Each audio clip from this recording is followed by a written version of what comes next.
24 மணி நேரத்தில் விவேகம் பாடல்கள் படைத்த சாதனை. விவேகம் படத்தின் பாடல்கள் ஆகஸ்ட் 7ஆம் தேதி மாலை 5 மணி அளவில் வந்தது. இவை யூடியூபில் வராமல் ஒரு ஆப்பில் வெளிவந்தது. ரசிகர்கள் அனைவரும் இப்பாடல்களை கொண்டாடி வருகின்றனர். அனைவருக்கும் அனைத்து பாடல்களும் பிடித்துள்ளது. பலரும் இப்பாடல்கள் இன்டர்நேஷனல் தரத்தில் இருப்பதாக கூறி வருகின்றனர். இந்நிலையில் இப்பாடல்கள் 24 மணி நேரத்தில் ஒரு புதிய சாதனையை படைத்துள்ளது. ஆம், ஒரே நாளில் 5 லட்சம் பேர் விவேகம் வெளியான ஆப்பில் சென்று பாடல்களை கேட்டுள்ளனர்.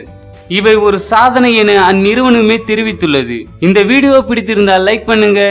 விவேகத்தின் பாடல்களை பற்றி உங்களின் கருத்துக்களை கமெண்ட் பண்ணுங்க. மேலும் இது போன்ற செய்தியை உடனுக்குடன் அறிந்து கொள்ள சினிமா நியூஸ் அப்டேட்டை சப்ஸ்கிரைப் பண்ணுங்க.